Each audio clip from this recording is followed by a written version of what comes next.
Ladies and gentlemen, this is Gail Morgan welcoming you to the Libertarian Counterpoint's Knuckleheads of Liberty podcast. You've heard their point, now listen to the counterpoint. Welcome to the Knuckleheads of Liberty podcast. We're coming at you on September 8th, 2021, a little over 8 months into this Biden administration, and every day is an adventure. But today we have a little bit different adventure. We're going to focus on education. But before we get into that, let me introduce you to our panel. In our upper left-hand corner, we have Leon, the word Brathwaite, last word in Liberty. He is a retired engineer in the state of California. And in our upper right-hand corner, we have a special guest today. His name is Nathan Cunneen, and he is representing the American Federation for Children, which is a school choice advocacy group. It's a group I heard a little from when I was at the Freedom Fest this year, and so we wanted to hear a little more from them on our show so they could tell you about some of their good work. So before we get into anything, we're going to show you a quick video snippet from their organization just to give you a framework of what they do, and then we'll get into our discussion.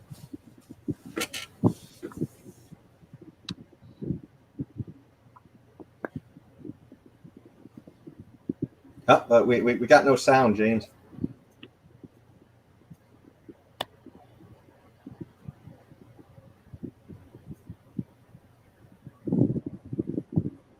I guess we can go just a little bit long and edit some of this out. So, James, it looks like you're going to do some editing today.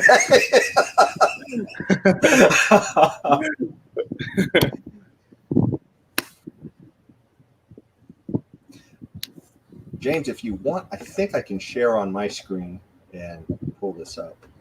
So I'm not sure if I have. I'm happy to drop the link if you guys need it. Okay, no, I think I can. Oh, let's see. He's got it back up. Let's see it.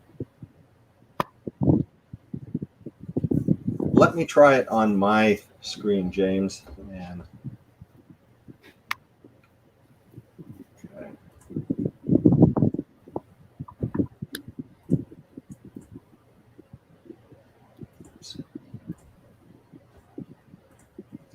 Okay, let's see if we have volume here. Whoops.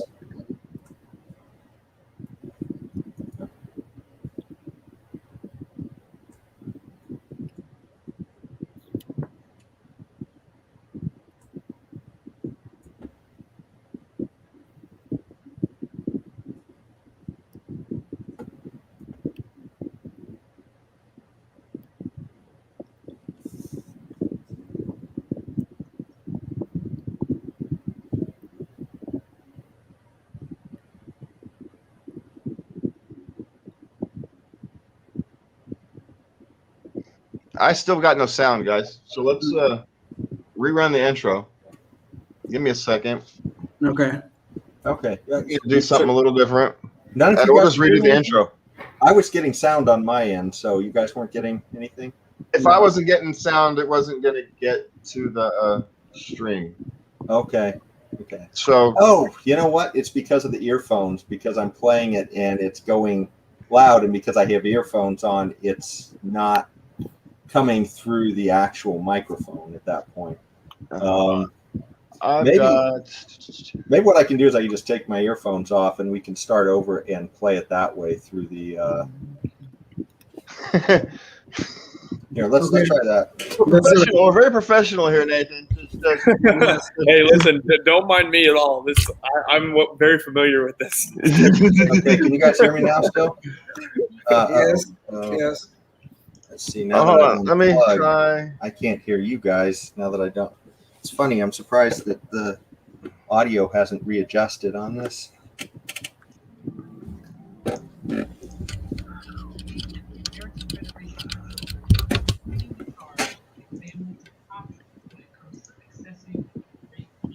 Let's see. Darn it.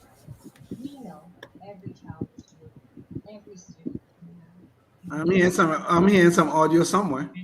Yeah, me too. Yeah. Well, this is being a real pain in the butt.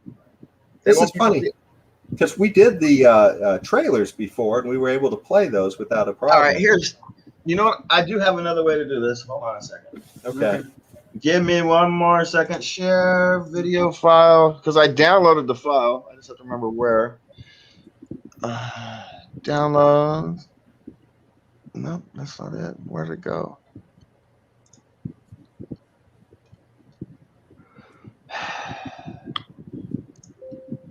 Oh, I do actually do know.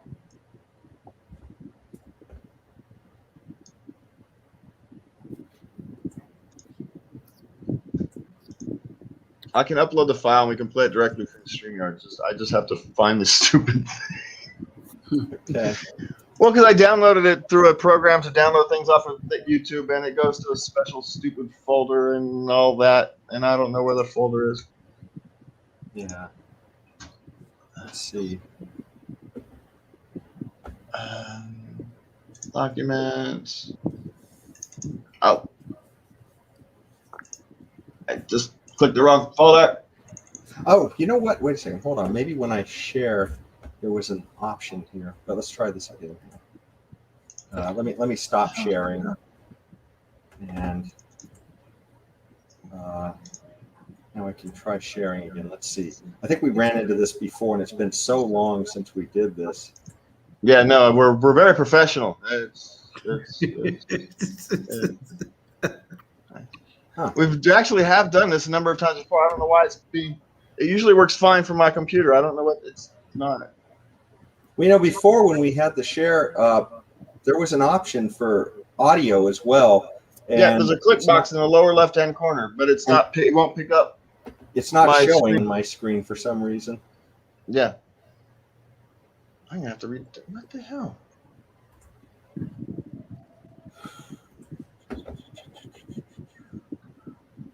Oh, wait a minute. It is. This is stupid. Okay, hold on. I think I have it. Okay, let's try it now and see if it'll. For some reason, the option didn't come up the last time, and now it did come up, so it's not behaving. Let's maybe some kind of glitchy. But if you want to let me share screen now, James, I think we might have audio. All right, give it a test. I got nothing. You got nothing? I've got nothing either. But I have the file. Okay. So. Darn, it actually says it is sharing audio, so I don't. Oh well. That's right. I've actually got this. I've got this figured out here on my side. I found the stupid file. Okay. so let's hear the test. All right. So hold on. Let me upload the video file. Desktop. There it is. We Okay, at I've the got audio American now. Federation for Children have We been got it. leading the charge to give families options when it comes to accessing a great K-12 education. Was it actually playing? Yeah, It is. I hear Every Well, child. I can't. we're not Oddly seeing- enough, I'm the one who can't hear it. Can learn. we're not We seeing. know We're that hearing the it. We're not seeing the overwhelming picture majority of change. families want Yeah. to choose the best Oh, we'll give it a minute to education for upload. their son or daughter. Okay. We are at a new place in It this has to movement. upload first. So We're taking on bolder challenges, thinking about So how do you sustaining want to our handle future. this, James? Do you We're just want to actively recruiting start the run over recipients of again, school or choice do we programs yeah, wanna- we'll start to it at. become Well, the actually, next start it at generation 10 of minutes. Education reform Okay. leaders. Okay. Their stories. Sorry, Nathan. No problem. Is No power. worries. Their voices matter. If you We're guys want to actively know on the a front trade lines. secret, I'll tell you that Walter's actual dream is just doing all the voiceovers for those videos. There you go. I think it's a great video. I mean, those, Yeah. and it really helps to make the point. I mean, I think a lot of times we're kind of missing the point in trying to make the case with, I guess, the data-driven case, and Yeah. the emotions are maybe what draws people. So That's the best part of my job is like I had school choice directly. I was educated for 11 years because of a school choice scholarship. So when like people try to argue with me about school choice, it's pretty fun to just look at them and say, like, you're just arguing against my life. If school choice doesn't work, like, why am I here? You know? All right, you guys ready? Yes, indeed. All right, we're gonna start it over. Ladies and gentlemen, this is Gail Morgan welcoming you to the Libertarian Counterpoint's Knuckleheads of Liberty podcast. You've heard their point, now listen to the counterpoint. Welcome to the Knuckleheads of Liberty podcast. We are coming at you on September 8th, 2021, a little over 8 months into just a kind of crazy year and a crazy Biden administration. But we got a different adventure to talk with you about today, and that's school choice. But before we get into any of that, let me introduce you to our panel. In our upper left-hand corner, we have our Leon, the word Brathwaite, last word in Liberty. He is a retired engineer in the state of California. In our upper right-hand corner, we have a special guest today, Nathan Cunneen. He is a representative of the American Federation for Children, which is a school advocacy group. So before we get into any of the interview, though, let's talk a little bit or let's show you a little bit of a video for the American Federation for Children to give you a sense of what their mission is about. We at the American Federation for Children have been leading the charge to give families options when it comes to accessing a great K-12 education. We know every child is unique. Every student can learn. And we know that the overwhelming majority of families want to choose the best education for their son or daughter. We are at a new place in this movement. We're taking on bolder challenges, thinking about sustaining our future. We're actively recruiting the recipients of school choice programs to become the next generation of education reform leaders. Their stories are powerful. Their passion is palpable. Their voices matter. We're actively on the front lines, advocating for new policies so that families can access the best public or private school that is right for their child. We host national policy summits, regional parent engagement sessions, and engaging webinars with school leaders. We help families enroll in school choice programs if they are eligible. We organize faith leaders, and we create cutting-edge media projects to expand our voices and reach new audiences. As the nation's voice for educational choice, we are changing minds. We are changing laws. We are changing lives. Families right now are finally seeing the failings of our K-12 system. Families are begging for change, begging for new educational methods and opportunities.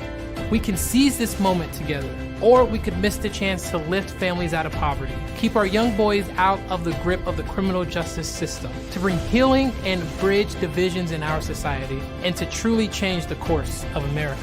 We want all families, especially lower income families, to have the freedom to choose the best K-12 education for their child, so that they can finally say, free at last, free at last. Thank God Almighty, we are free at last.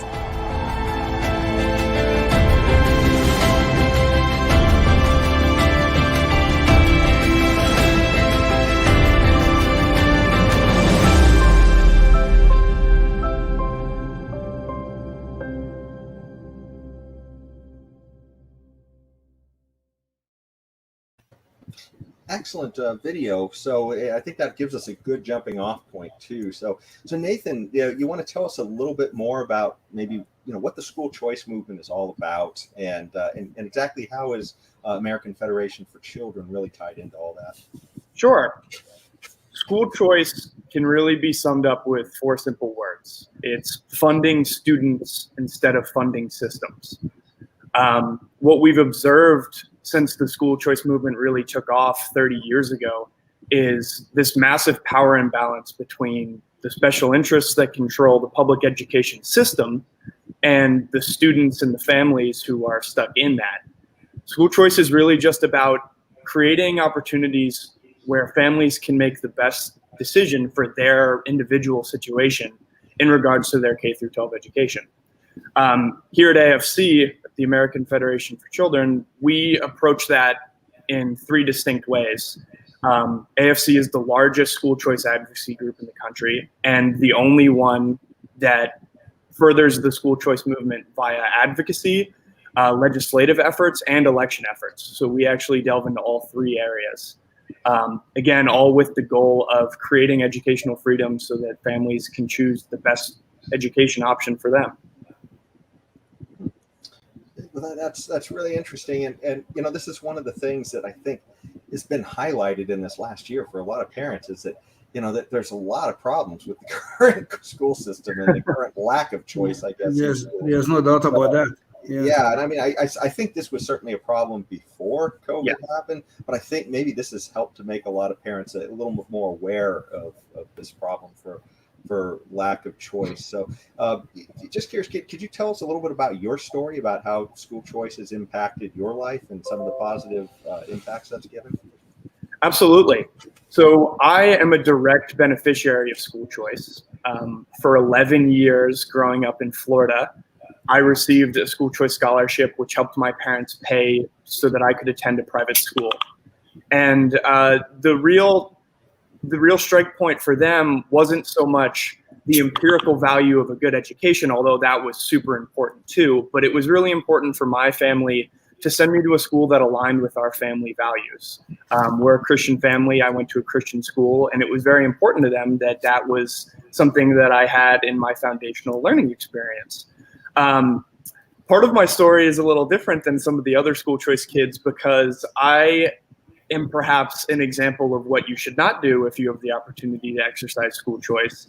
And that is because after 8th grade, I decided that I wanted to be a big football star and actually asked my parents to let me give up the scholarship so that I could go play football at our big local public school.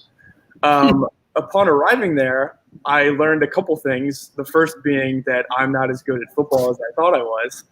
The second one being that that was a huge mistake, and I really suffered emotionally, academically, socially, and ultimately ended up in my junior year begging my parents once again to go back to a private school, again with the assistance of a scholarship. So something that I'm very conscious of is that I had the opportunity to exercise school choice twice, but millions of students around the country never even get that chance once. So when you say a scholarship, a school choice scholarship, was this funded through public funds? The specific one in Florida is a tax credit scholarship program. So the funds for my education came from corporate donations. They received a tax credit in exchange for donating to what we call a scholarship granting organization. And then that organization distributed that scholarship to my parents. Got you. So, but in terms of the American Federation for Children, when we talk about school choice scholarships for kids, are we talking about them being funded with public funds? Is that correct? Yes. Okay. The national average per pupil spending in the public school system is around $1,500, $500 per student per year. And we believe that every student should have access to that money and be able to choose the education provider that's best for them. Well, this has been a dream of Milton Friedman for many, many years, who thought that he could not see the logic in having kids so zip code, where your zip code determines what school you end up in. My kids went to public school, and Jason kids are now in public school, and it's all because of zip code. And it's such a horrific situation that parents now find themselves in. I mean, when my kids were growing up, these schools where they were halfway decent, but now the schools are so horrible. We need something more than this zip code determination of where schools go, where kids go to school. So I'm really glad to see that this is what we're fighting for now. Yeah, that's exactly right. And what happens is you're almost trapped by your geography. Yes. All affluent families already have school choice, but the families and the populations that need it most, especially stuck in poor areas, you're just stuck. You don't have any other option than your geographically assigned public school. So school choice is the idea at its most basic level is to empower those families with options. Yes. You raise a very interesting point about affluent families. I mean, I don't want to divert too deep into politics right at this moment, but we had a very interesting situation here, political and hypocrisy at its best, where the governor or state shut down all the public schools, because of course we don't have any school choice or anything like that out here, not to any large extent. But he sent his own kids to private school so they could get the in-person instruction during the pandemic. Yeah, so he had school choice, but nobody else did. Right. Exactly. Right. Exactly. And time again, we come up against opposition who oppose school choice for other kids, but utilize it for their own kids. Sure. Yes. Well, it's funny too. I don't want to go too far into it as well, but on the same note, it was kind of funny because one of the Democrat leaders who came out in California for this recall against Newsom, even though she had some other reasons, one thing she actually said, which is kind of odd because it wasn't really along with all the other things that people were talking about, but she literally brought up school choice, and she said that this is an issue where we've been underserved for many minority communities for such a long period of time, and quite frankly, she was coming out backing a candidate who was declaring for school choice. So that maybe this is becoming a much more pivotal issue in the country right now, which is a really good sign, I think. I mean, It absolutely is. I'm sorry, Nathan. Go ahead. I was just gonna run off of that and say that it absolutely is becoming a more pivotal issue. There was a especially significant Wall Street Journal article that came out about how school choice moms in Florida elected Ron DeSantis. Essentially, the margin of victory there was the school choice mom population. Our national polling all across the last year, especially during COVID, has shown overwhelming support for school choice through every demographic. The only people who really oppose school choice are those who benefit from keeping the current system intact. Sure. Yes. It was really significant that the person Jason was just speaking about is a woman by the name of Gloria Romero, who used to be a Democratic leader in our, I believe, in our Senate or in our lower house. I'm not sure. I don't remember where she was. It was in the state Senate, I think. Was it state? Okay, she used to be a state senator, and it's quite significant that she is doing this because the public schools, as it is presently structured, is horrible for everybody, but it is especially horrible for Black and brown kids in the United States. Well, in California, I could tell you that for sure. And I think this is where we're gonna have to turn the tide on the teachers' unions, who have this amazing, unchallenged lock on the public schools and what is being taught in our schools. So I'm really glad to see what we are trying to do here, what the American Federation for Kids are trying to do. Well, Leon, one thing I wanted to follow up with, one thing you just mentioned as a question for Nathan, because it just occurred to me, but who do you find are the biggest people standing in your way of pushing for school choice? Good question. Overwhelmingly, it's the public education bureaucrats and then the teachers' unions being the single largest. If you think about it, the public school system suffers from a lack of competition. And it's directly in teacher union best interest to maintain that power imbalance because they directly benefit as long as they don't have to compete with an outside source. What school choice does is there's actually empirical evidence from my home state of Florida that shows more school choice actually benefits public schools as well. Because when you give families options, you create a natural incentive for competition, and that forces every school to raise their game so that they can attract students. The biggest opposition are those who would suffer directly from having that competition. Is the way that we fund schools is the more students that you bring into your classroom, the more money you get. So any kind of idea of a student leaving to go somewhere else, even if that's what's best for the student, is shot down because the interest of the system would be threatened. Of course. Good point. Well, Leon, you brought up Milton Friedman, and that was kind of one thing I wanted to touch on too. So because you just brought up competition, Nathan, and so Milton Friedman was really looking at this through a market-oriented way of just bringing up the whole game of education. So the idea that competition, as with all things in society, if you have, I guess we've seen what happens in other countries where the government is the auto industry. Then you get these, horrific little cars that barely work. And the same thing if they're in charge of food, then you get, long lines and shortages. And why would we think it would work any better with education? Just, exactly. But that's just is we're not allowing for education. It seems to me we're selling ourselves so short. I was wondering, Nathan, have you ever heard of the teacher Jaime Escalante? We've talked about him a few times on this show. He was featured in the movie Stand and Deliver. Yes. So, I'm afraid I'm not familiar.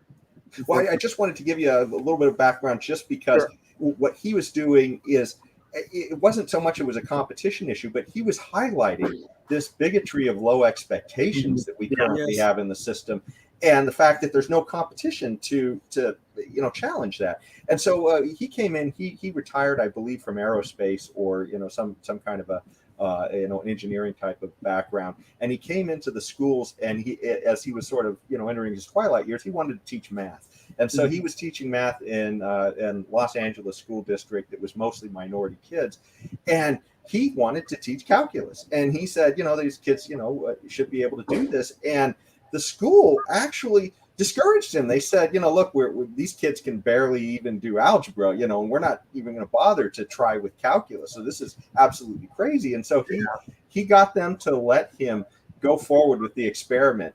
And he actually, by the time he was done, he had about 70 kids a year passing AP calculus.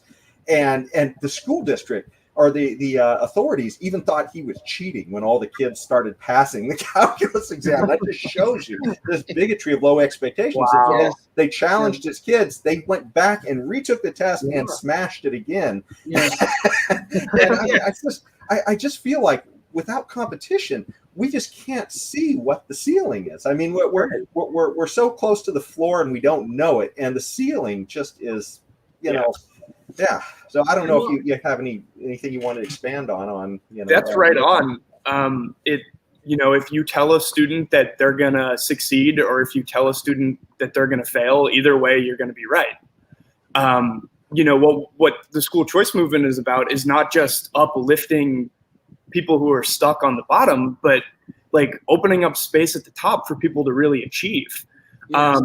Equally horrifying to me is students who have the capacity to be really bright students but are stuck in this failing system. Yes. But there's also lots of students who are already incredibly bright students who are being dragged down and, unable to really nurture their giftings because they don't have options.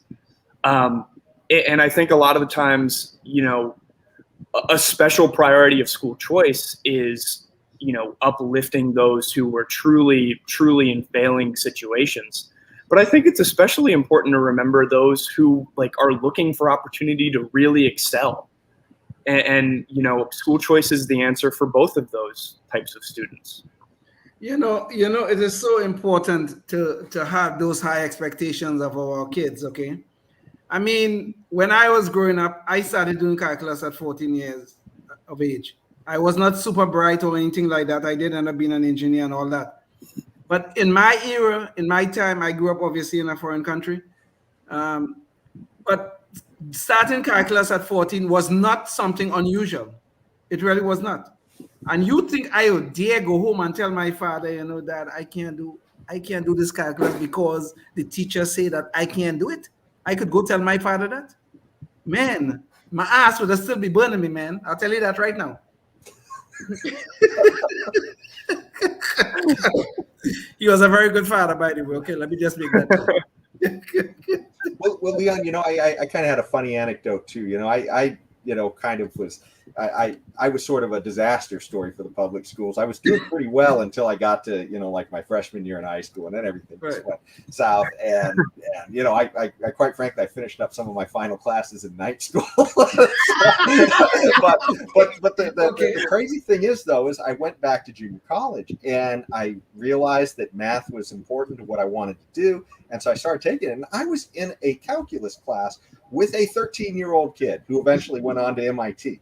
And I mean, it was just the idea that I didn't feel like there was anything particularly exceptional about the kid. I mean, it certainly seems exceptional. He was 13, he was doing calculus, but I didn't feel like it was necessarily that he necessarily had to be a genius. It was just simply that he was in an environment with parents who seemed to care about him, and a junior college where people literally wanted to be there. They weren't forced to be there.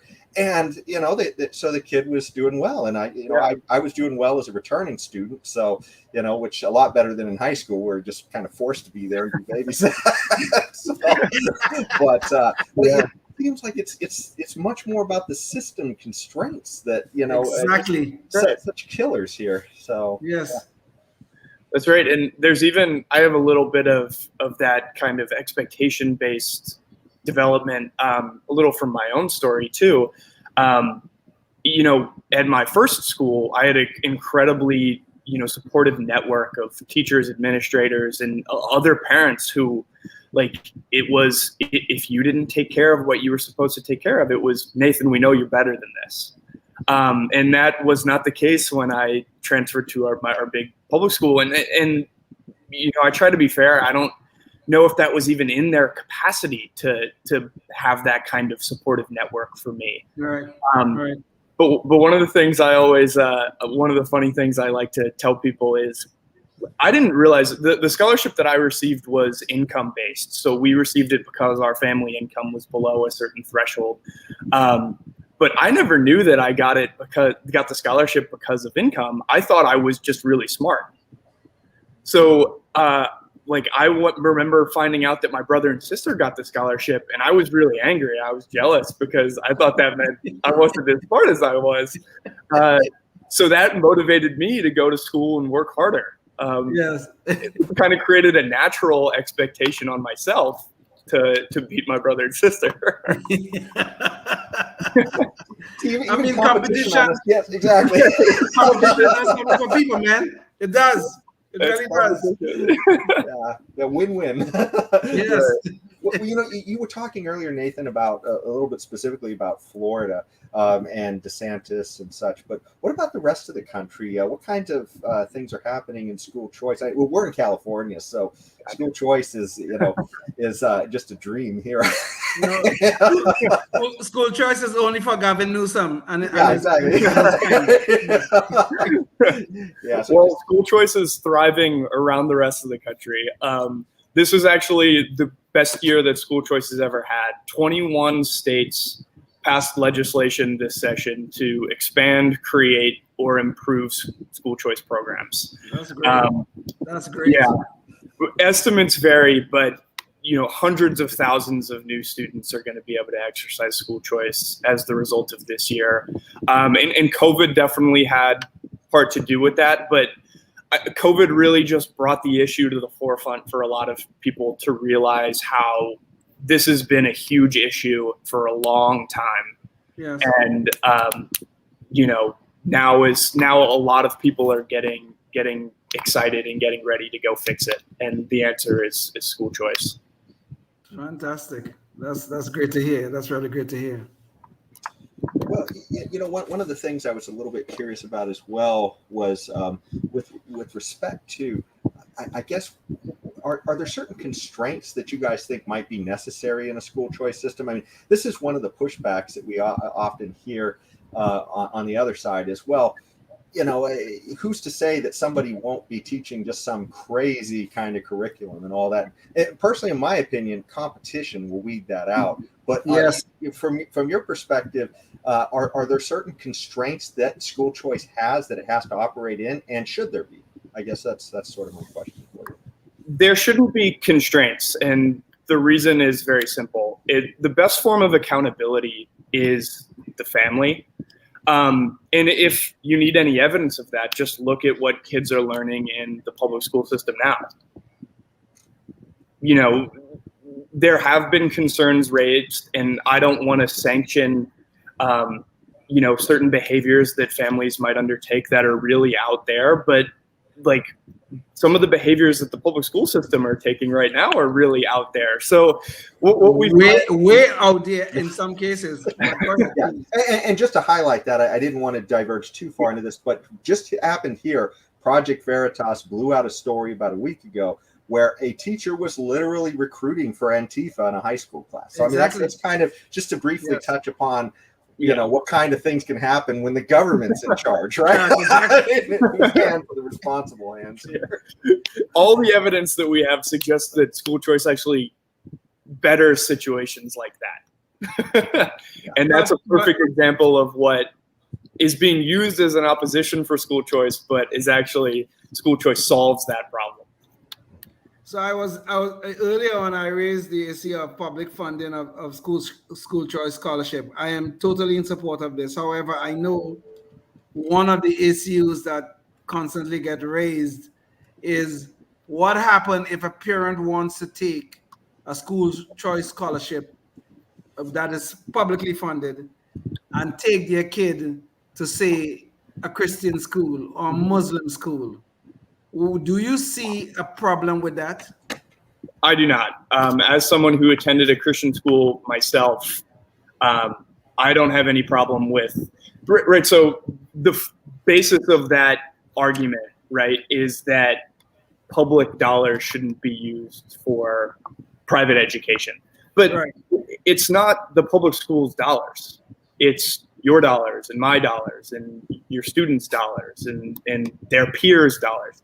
At some point, we've got to step back and ask, like, whose money is it? And it's being used to educate your child or your child's friend. So they should be able to use that in a mechanism that's not only best for them, but aligns with their personal values and beliefs.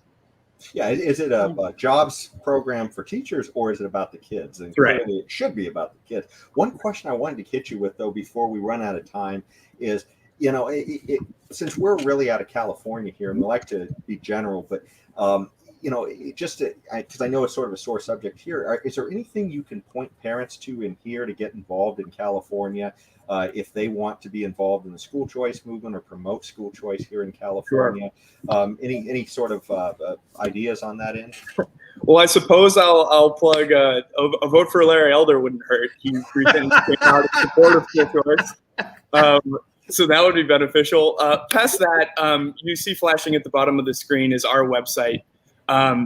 You can access it through www.federationforchildren.org. But if you visit voicesforchoice.net, you can fill out a short form that basically just your name, your information, and then why you think school choice is necessary or how it's affected you in your life.